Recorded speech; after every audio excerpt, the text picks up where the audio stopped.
Bonsoir à tous, bonsoir à tous nos amis internautes, bonsoir également à tous ceux qui sont en présentiel avec moi ce soir. Je veux croire que vous avez passé une bonne journée. Je voudrais vous remercier d'avoir effectué ce déplacement et je prie, et je crois que vous le faites également, pour que l'Esprit de Dieu puisse nous conduire, nous parler, réchauffer notre cœur face à tout ce que nous entendons dans l'actualité. À partir de ce soir, nous abordons notre dernière ligne droite par rapport à cette série de réflexions autour du grand thème général, ce que tout le monde doit savoir. Donc ce soir, nous serons ensemble, demain matin également, à partir de 9h30, il y a un programme spécial, le sabbat matin, et je prendrai la parole autour de 11h. Et puis nous nous rencontrerons également l'après-midi avec vous, mais aussi avec les jeunes à partir de 16h. Et puis nous allons terminer notre série de conférences dimanche soir à partir de 18h. Donc j'espère que vous ferez des plans pour être présents, non seulement ici à Éphèse, route de Balata, Fort-de-France, mais également sur les réseaux et particulièrement sur la chaîne YouTube de l'Église adventiste d'Éphèse. J'espère que vous allez bien, que vous avez une bonne santé. Très bien. Ce soir, j'aimerais aborder avec vous un thème un peu particulier. Ah mince, ça a été trop vite. Parce que je voulais vous poser la question, à quoi est-ce que cette photo vous faisait penser? À quelle émotion particulière?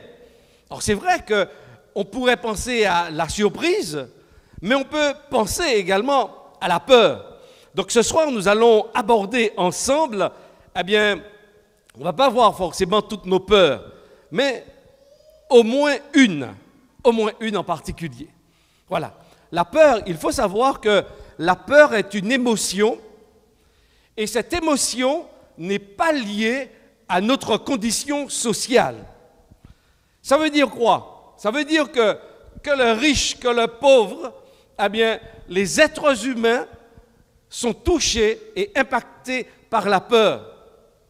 Donc ce n'est pas une émotion qui touche seulement une catégorie d'individus, mais tous les êtres humains peuvent et sont touchés par la peur. Elle se manifeste donc lorsque on doit faire face et on fait face à un danger potentiel, c'est-à-dire on le voit venir, ou un danger tout à fait réel qui est face à nous, qui nous surprend. Et là, on est inondé par cette émotion. Alors on peut rester figé, immobilisé, ou au contraire avoir des réactions qu'on n'aurait jamais imaginées. Donc c'est vrai qu'on ne peut pas forcément prévoir à l'avance quelle sera notre réaction face à un danger qui va déclencher chez nous cette émotion qu'est la peur. Donc la peur, elle existe. La peur, elle fait partie de notre quotidien.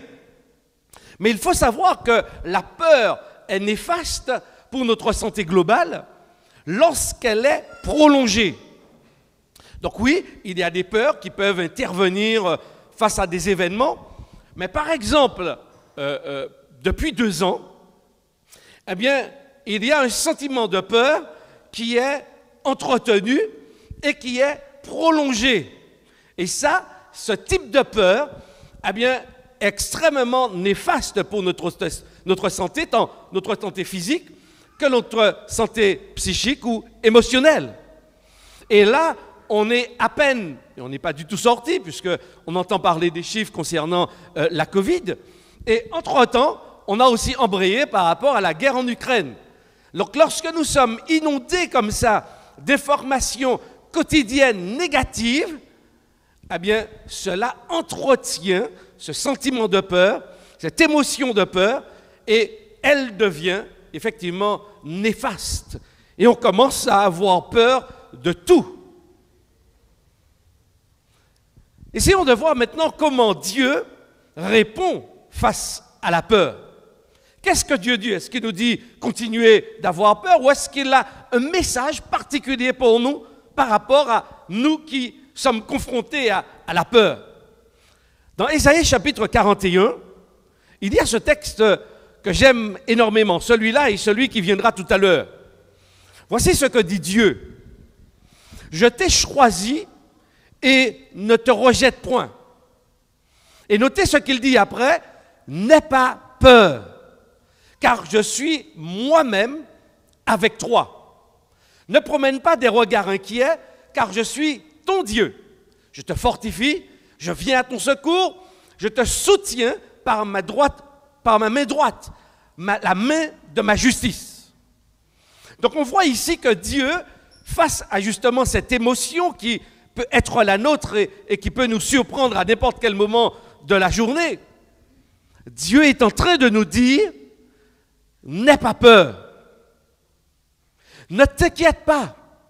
Lorsque tu regardes les événements autour de toi, eh bien, n'aie pas peur, fortifie-toi, parce que je suis avec toi. Alors moi j'ai noté dans ce texte au moins 2 éléments sur lesquels j'aimerais insister avec vous. Tout d'abord, Dieu dit, n'aie pas peur, je suis moi-même avec toi. Alors comment on fait pour ressentir la présence de Dieu? Parce qu'effectivement, on ne voit pas forcément Dieu. Vous ne le voyez pas. Je ne le vois pas. Alors lorsque Dieu dit, n'aie pas peur, je suis moi-même avec toi. Comment est-ce que vous vivez ce texte-là? Parce que je pense qu'il n'est certainement pas inconnu. Mais qu'est-ce que ça veut dire pour nous lorsque Dieu dit « Je suis moi-même avec toi » Alors bien sûr, cela fait référence, et vous l'avez compris, à la foi. La foi, ce n'est pas une idée que l'on a de Dieu. Mais la foi naît avec la présence de Dieu en nous. Alors c'est vrai que parfois ça peut être difficile à expliquer. Mathématiquement parlant, c'est compliqué à expliquer. Pourtant, lorsque nous permettons au Saint-Esprit de venir, lorsque nous l'appelons, eh bien nous ressentons sa présence, sa paix et sa sérénité. Mais il faut le vivre. Alors j'aurais peut-être vous donner des exemples, mais ce seront des exemples liés à mon expérience, à ma vie. Donc, vous allez dire, certainement, c'est l'expérience d'Eddie Michel, c'est l'expérience d'un tel, ou c'est une expérience biblique. Mais il est important que vous fassiez l'expérience, c'est-à-dire que vous demandiez à Dieu de venir dans votre cœur et de faire disparaître la peur. Je vous avoue que sur les premiers mois de l'année 2020, j'étais emprisonné par les informations. Et j'avais le sentiment que mon cœur même battait au rythme du nombre de morts que l'on nous annonçait au fur et à mesure. Et à un moment donné, je me suis dit, mais Eddie Michel, il y a quand même un problème. Tu ne peux pas te laisser prendre comme ça par ce contexte. Et j'observe que dans ma vie, la peur est en train de grimper, elle s'installe. Moi déjà, je crois que cette sonnette d'alarme qui m'a interpellé par rapport à ma situation, c'est déjà Dieu qui m'interpelle et qui me dit, Eddie Michel, fais attention. Alors qu'est-ce que j'ai fait? J'ai commencé à ne plus allumer la télévision. Et j'ai commencé, alors comme on était dans les confinements, à faire un peu de jardinage. Et tandis que je faisais le jardinage, mon cerveau était occupé à autre chose. Entre-temps, je chantais, entre-temps, je priais Dieu, je parlais à Dieu, et au fur et à mesure, j'ai ressenti que la paix de Dieu commençait à m'inonder, à reprendre la place par rapport à la peur. Mais ça, c'est mon expérience, je vous dis, mais il faut que vous puissiez la vivre. Et là, Dieu, quand il m'a interpellé, il m'a dit, attends, tu as besoin, non pas de comprendre le phénomène du virus. Tu n'as pas besoin, premièrement, de savoir qu'on va réfléchir à un médicament, à un vaccin particulièrement, mais tu as besoin de ma présence dans ta vie. Et effectivement, j'ai compris et j'ai ressenti la présence de Dieu. Donc, quand je lis le texte Ésaïe 41, 10, eh bien, pour moi, ça me fait tilt. Lorsque Dieu dit « Je suis moi-même avec toi », ce n'est pas pour moi un concept, parce que je l'ai expérimenté dans un domaine particulier et j'ai senti la présence de Dieu dans ma vie. Deuxièmement, Dieu nous rappelle dans ce texte qu'il est notre Dieu. Mais qu'est-ce que ça veut dire qu'il est notre Dieu? Quand on va dans le livre de la Genèse, au chapitre 1, verset 1, la Bible nous dit « Au commencement, Dieu créa ». Il crée non seulement le contexte, c'est-à-dire la nature, l'herbe, l'air, mais Dieu va nous créer également. Cela veut dire que vous et moi, nous sommes des créatures de Dieu. Nous ne sommes pas des objets de Dieu, mais nous sommes des créatures. Et le texte biblique nous dit que Dieu a dit « faisons ». Il a pensé, il a voulu. Alors parfois, dans notre vocabulaire antillais, il y a une expression, je vous avoue qu'elle me fait beaucoup de mal et je n'aime pas du tout l'entendre. Lorsque quelqu'un dit « je suis tombé enceinte ». Alors c'est vrai, alors, dans mon cerveau, j'imagine, je suis très imaginatif par rapport à ça. Alors je me suis un jour dit, est-ce que les gens tombaient et elles devenaient enceintes? Tomber enceinte, c'est quoi? On a buté sur quelque chose et puis on est devenu enceinte. En fait, ça veut dire quoi, tomber enceinte? On est enceinte par accident. Alors, c'est bizarre. Moi, je n'ai jamais vu dans les polices d'assurance ce type d'accident. Tomber enceinte. Enceinte par accident. J'aimerais simplement nous rappeler, avec le texte biblique, que Dieu ne nous a pas créés par hasard. C'est-à-dire qu'on n'est pas arrivé par hasard là, et puis Dieu a dit, bon, finalement, qu'est-ce qu'il veut faire avec eux? Non. Le texte biblique nous dit que Dieu nous a voulu, il nous a pensé, et le texte va bien plus loin. Il dit qu'il nous a façonnés dans Genèse chapitre 2. Il a formé l'homme de la poussière de la terre. Donc ça veut dire que Dieu a mis sa main.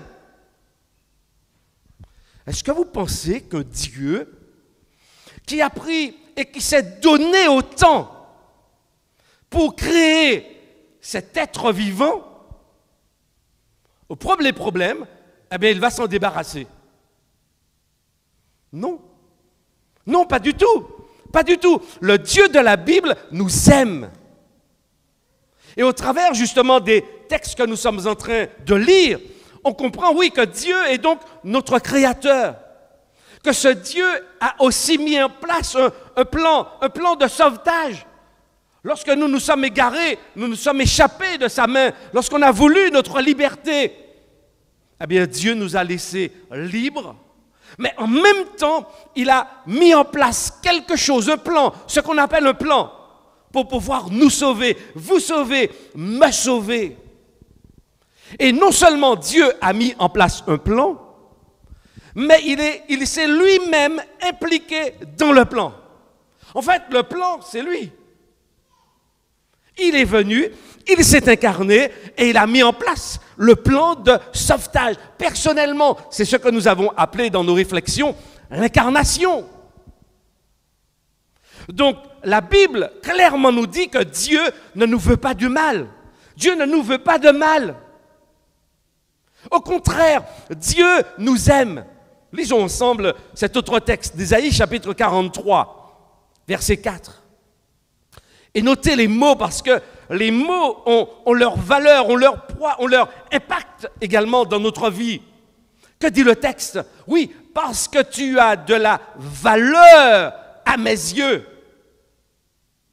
Alors c'est vrai que parfois, on peut se regarder devant le miroir et ne pas se trouver très beau. Peut-être face aux échecs de la vie, que ce soit par exemple un échec de mariage, par exemple. Ça peut être un échec scolaire, ça peut être un échec par rapport au travail, dans la vie amoureuse. Alors, quand ces choses nous arrivent, on peut avoir le sentiment bien, de ne plus avoir de valeur. On ne vaut rien. D'ailleurs, je me souviens qu'à une époque qui n'est pas si lointaine que cela, on écrivait sur les bulletins de notes des choses assez désagréables que je n'oserais peut-être même pas répéter ici. Et lorsque vous ne travaillez pas suffisamment bien à l'école, à un moment donné, dans le cursus, on mettait VA. Alors nous, on s'amusait avec ça en tant que jeunes et on disait « voyage en Amérique ». Donc on se payait un voyage, c'était la voie active, hein, ou la vie active. Donc on sortait du circuit et nous, on avait dit « ok ».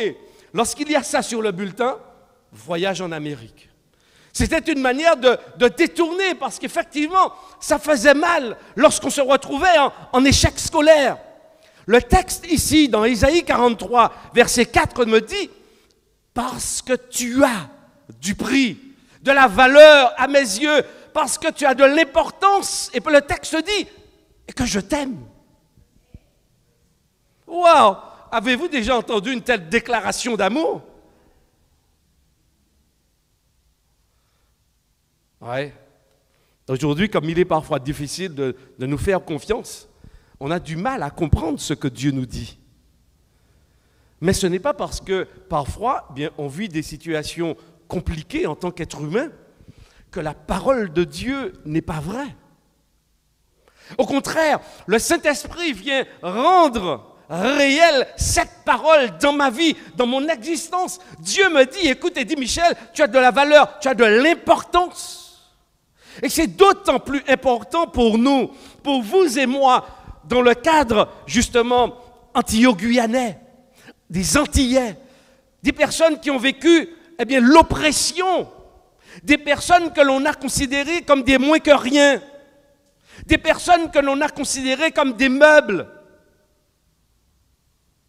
Parce que vous savez, à un moment donné, dans les codes, on disait que les esclaves, ce n'étaient pas des êtres humains. On les marchandait comme n'importe quelle marchandise. On négociait leur prix. Donc, c'est vrai qu'avec cet héritage, avec notre couleur de peau, ce sont des choses qui remontent souvent dans notre existence. Parce que tout ça n'est pas réglé avec Dieu premièrement. Alors, vous voyez un peu comment Dieu, il va venir nous parler, il va venir nous réconforter avec la présence du Saint-Esprit en nous. Il me dit, Eddie Michel, quelle que soit ta couleur de peau, quel que soit ce que les gens peuvent dire autour de toi, sache une chose, moi, je t'aime, tu as de la valeur à mes yeux, tu es important pour moi. Alors, mes chers amis, il serait bon que nous puissions apprendre à vivre, non pas en orgueilleux, mais reconnaissant de ce que Dieu dit de nous. Nous sommes ses enfants, créés à l'image de Dieu. Et en dépit de tout ce que l'ennemi, avec d'autres hommes, peuvent nous faire souffrir, Dieu continue à nous aimer. Dieu continue à dire que nous sommes ses enfants. Il continue à nous dire, oui, je t'aime. Tu as de l'importance à mes yeux. C'est pourquoi lorsqu'on rejoint l'équipe de Jésus, on ne se bat plus pour une place. On ne se bat pas. Lorsqu'on est dans l'équipe de Jésus, on est au service de Jésus. Les places n'ont pas forcément d'importance. Elles ont simplement des responsabilités. Et dans l'équipe de Jésus, il faut savoir que plus vous avez des responsabilités, plus vous êtes au service des autres. Donc si vous voulez être beaucoup au service, il faut occuper les places les plus importantes. Oui, parce que ceux qui occupent les places élevées du point de vue humain sont premièrement au service. Ce sont les premiers serviteurs. C'est le sens inverse de tout ce que l'on retrouve dans la société. Lorsqu'on grimpe dans l'échelle sociale, c'est pour être honoré, reconnu. C'est que pour que tous les yeux se braquent sur nous. Quand on grimpe dans l'échelle de l'équipe de Jésus, mais c'est le sens inverse. C'est-à-dire que ce n'est pas pour que les yeux soient braqués sur nous, mais c'est pour élever les autres. C'est pour les faire grandir. C'est pour les amener aux pieds de Jésus. C'est ça l'objectif. Ce n'est pas d'attirer les regards sur nous, parce que le regard le plus important, c'est sur Jésus qu'on le porte. Donc oui, je comprends. Donc avec cette dynamique de restauration que Jésus opère, eh bien oui, je prends de la valeur. Je prends conscience de qui je suis. Et il y a un petit chant que ma petite fille chante de temps en temps. Je sais qui je suis en Christ. Je ne sais pas si vous connaissez ce chant. Ah, j'aime bien quand elle interprète. Je ne pourrais pas vous le chanter ce soir, mais je pense que vous savez de quoi je parle. Je sais qui je suis, mais en Christ, en Dieu, pas socialement parlant. Et donc, l'amour de Jésus dans ma vie me permet aussi de gérer les échecs, les difficultés dans mon existence. Et certainement, vous observez ici, alors j'ai juste mis, mais c'est la pyramide des besoins fondamentaux. Avec Maslow, il a fait une pyramide avec 5 points essentiels, des besoins essentiels. Et dans cette pyramide, donc ça commence à la base. Les éléments physiologiques dont on a besoin, le boire, le manger, respirer, fondamentalement, si on n'a pas ça, on meurt. Et si les personnes qui sont autour de nous n'ont pas ça, elles sont en incapacité de nous écouter. Mais ce qui est intéressant, et je vais m'arrêter sur le deuxième niveau parle aussi des besoins physiologiques importants. Il parle du besoin de sécurité. Après la nourriture, l'eau, le manger, le boire, le deuxième élément qui vient, c'est le besoin de sécurité. Vous observez un peu comment Dieu gère nos besoins fondamentaux? D'ailleurs, dans la Bible, il dit « Je suis le pain de vie ». Je suis la source d'eau qui te permettra de jaillir jusque dans l'éternité. Jésus répond donc à nos besoins fondamentaux. Et Jésus continue dans le besoin de sécurité. Je suis moi-même avec toi. Ne promène pas de regard inquiet, car je suis ton Dieu. Je viens à ton secours. Je marche avec toi, à tes côtés. Je suis présent en toi et je te restaure. Je te donne ce sentiment de sécurité dont tu as besoin. Alors parfois, oui, on va chercher cette sécurité auprès d'un homme, auprès d'une femme. Je ne dis pas que ce n'est pas important parce qu'on a besoin, nous sommes des êtres physiologiques, c'est normal. Mais le plus important, c'est avant d'aller le chercher chez quelqu'un, c'est le recevoir de Dieu. Quand on l'a reçu de Dieu, on est en capacité de partager et de donner. Sinon, on entre dans un lien de dépendance avec les autres. Et après, les autres vont nous maltraiter, vont nous faire toutes sortes de choses. Mais comme on a ces besoins fondamentaux, eh bien, on reste. Ça casse notre estime de nous-mêmes. Ça casse notre valeur.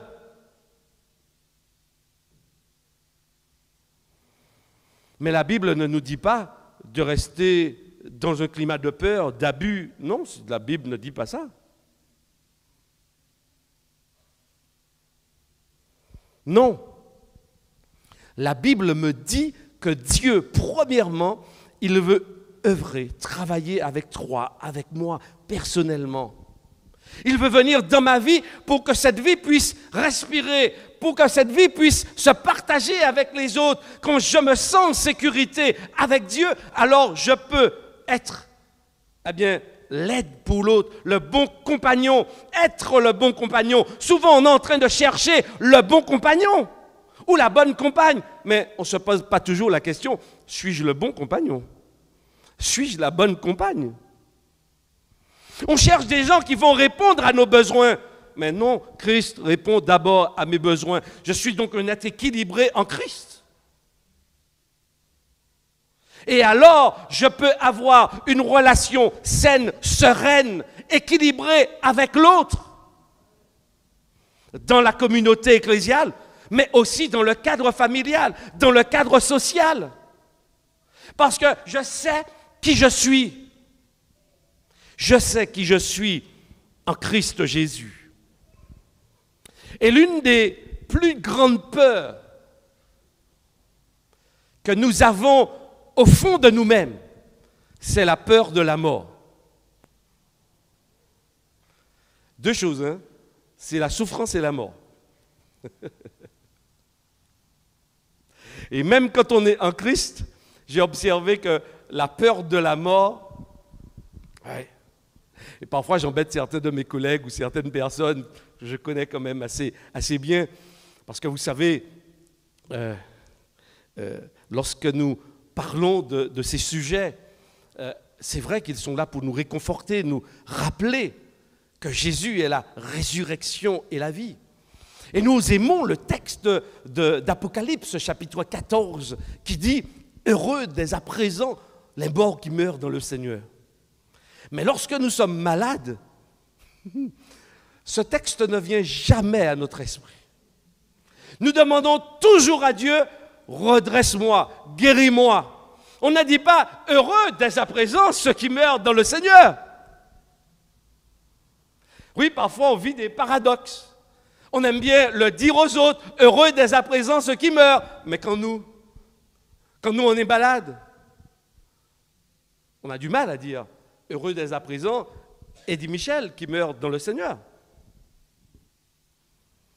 Là oui, là aussi, c'est un cheminement avec Dieu. On mûrit avec Dieu parce que sa parole vient s'imprimer en nous. Elle vient se rendre visible. Elle vient dire, oui, c'est vrai. Ce que Dieu dit, le Saint-Esprit vient le confirmer en nous. Permettez-moi en quelques minutes de vous rappeler cette histoire qui se trouve dans Jean chapitre 11. C'est l'histoire justement d'une famille chez qui Jésus allait, Marthe, Lazare et Marie. La Bible d'ailleurs dit bien que Jésus aimait Marthe, sa sœur, Marie et Lazare.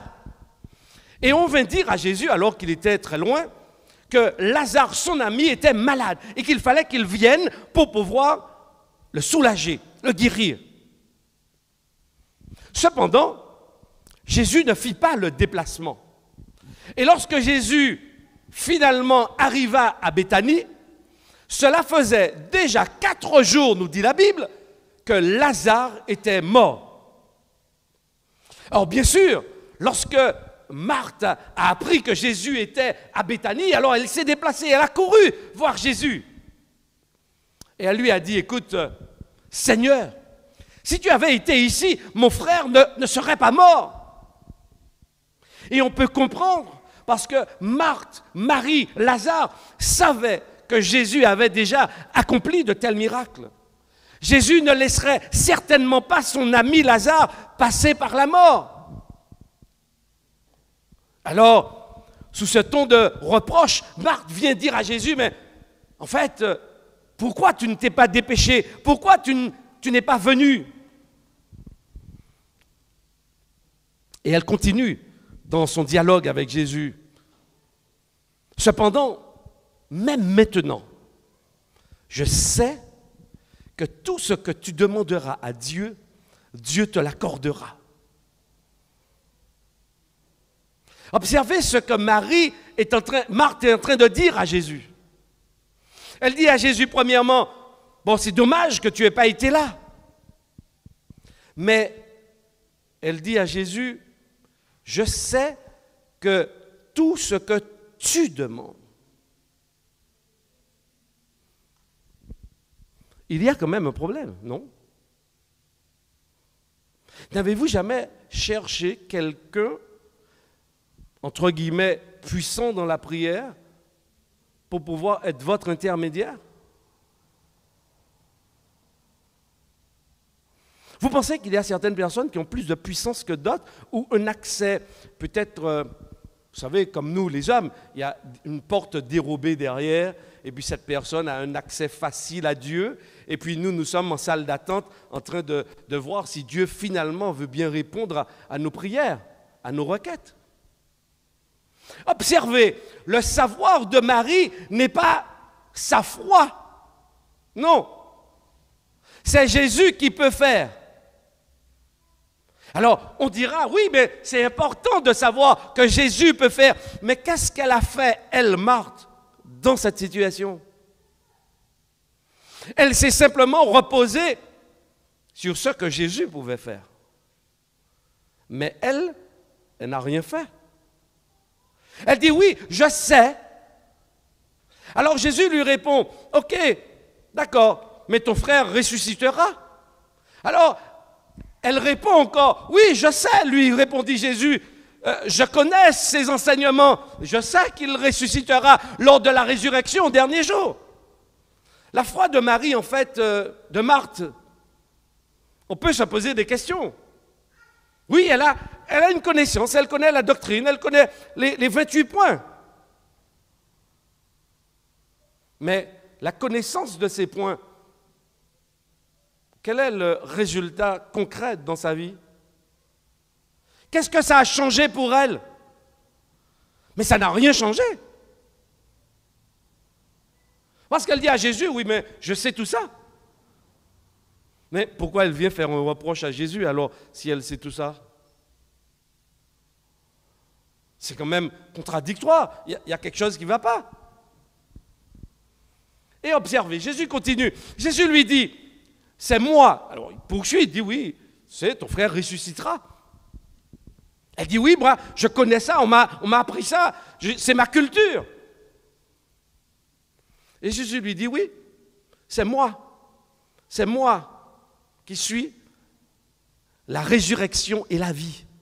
Celui qui croit en moi vivra, même s'il meurt. Et toute personne qui vit, qui croit en moi, ne mourra jamais. Et la question de Jésus, crois-tu cela? Donc Jésus est bien en train de mettre l'accent sur la foi de Marthe. A-t-elle réellement la foi? Quel type de foi a-t-elle, Marthe? Jésus donc se révèle à elle. Tu t'adresses à moi, mais est-ce que tu sais qui je suis?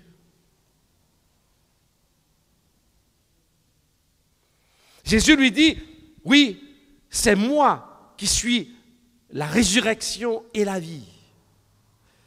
La résurrection et la vie, ce n'est pas un concept. La résurrection et la vie se résument dans la personne de Jésus. Ça ne se résume pas dans une croyance, mais ça se résume dans une relation personnelle, une adhésion, un attachement personnel à qui est Jésus. Et on va voir que ça va bouger chez Marthe. Mais arrêtons-nous 2 secondes. Celui qui croit en moi vivra, même s'il meurt.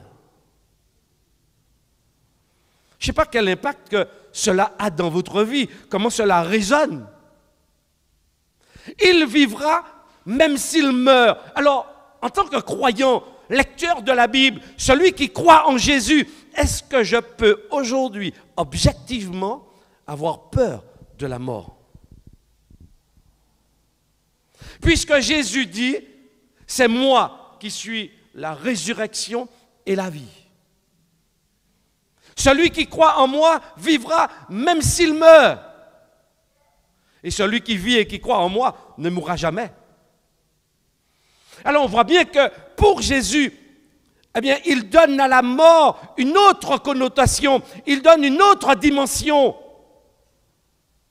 Il vient justement répondre à ce besoin de sécurité pour que justement s'efface la peur de la mort.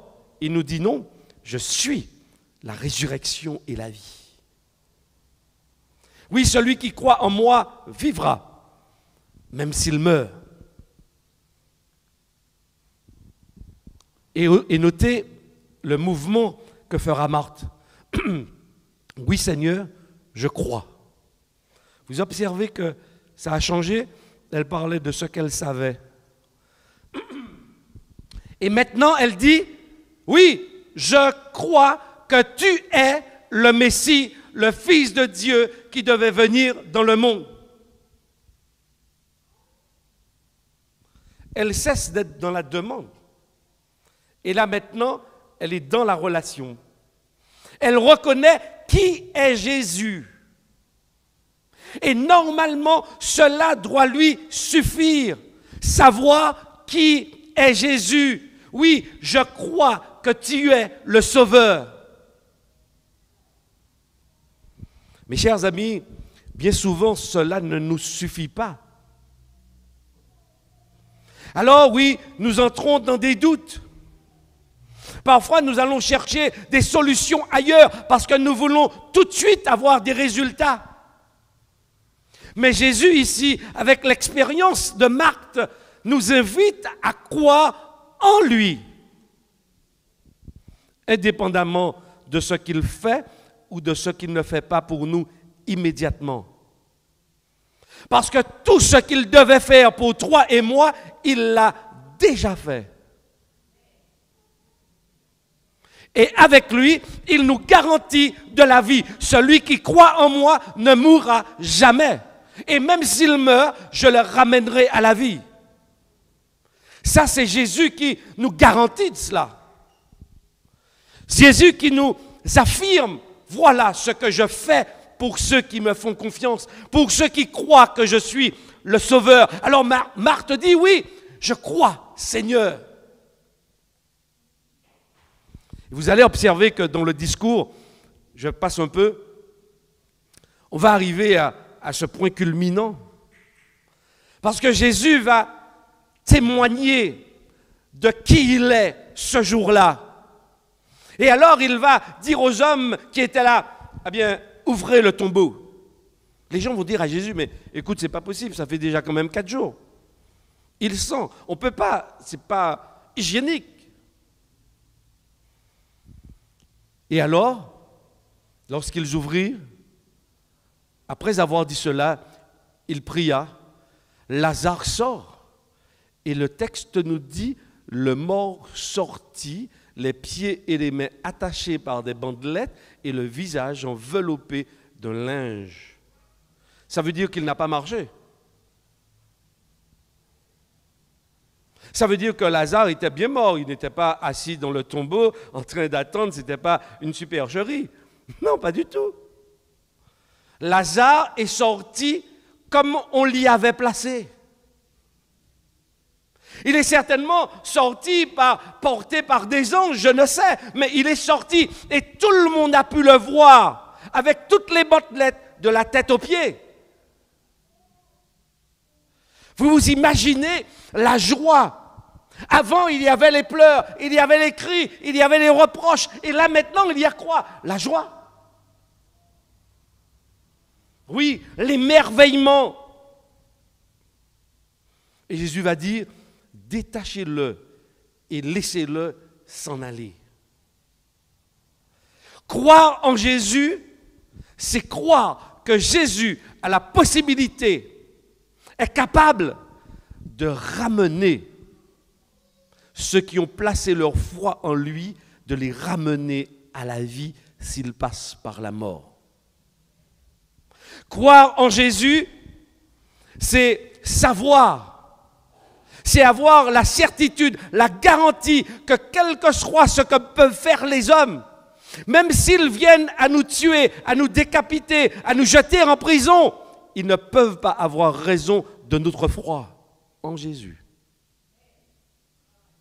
Et Jésus est le seul capable de faire ce genre de miracle. Alors la question que j'aimerais te poser, la question que j'aimerais te poser, la question que j'aimerais me poser à nous, crois-tu cela? Qu'est-ce qu'il te manque pour que tu acceptes que Jésus vienne apporter sa paix dans ta vie? Pour qu'il vienne répondre à tes besoins, pour qu'il te prenne dans ses bras d'amour et te et que tu sentes, oui, la vraie sécurité. Alors mon ami, mon frère, ma sœur, mon bien-aimé, Jésus te pose, il me pose encore cette question ce soir. Crois-tu cela? Puisque vous répondez et nous répondons à cette question, je vous invite à vous tenir debout. Et nous allons répondre à Dieu par la prière, en lui disant, oui, Seigneur, je crois. Je crois que tu es le Christ, le Sauveur du monde, et que tu es venu sauver un pécheur tel que moi. Prions ensemble. Notre Dieu et notre Père céleste, merci pour ta parole. Merci parce qu'elle vient en ces temps de trouble, en ces temps difficiles, nous apporter le réconfort parce que tu es le Dieu qui accueille. Tu es le Dieu qui rassure. Tu es le Dieu qui fait disparaître la peur. Et face à ce qui peut-être pourrait nous faire le plus peur, la mort, tu nous dis ce soir que tu es la résurrection et la vie. Alors Seigneur, viens nous convaincre que, oui, quel que soit ce qui peut se produire dans notre existence, la mort n'est pas une entrave à la réalisation de ton projet, parce que tu as prévu la résurrection pour ceux qui passeront par la mort. Et pour les vivants, alors, tu leur demandes aussi de croire en toi. Alors oui, Seigneur Jésus, ce soir nous te disons, nous t'accueillons comme Seigneur et Sauveur, Sauveur de notre personne, Sauveur de l'humanité.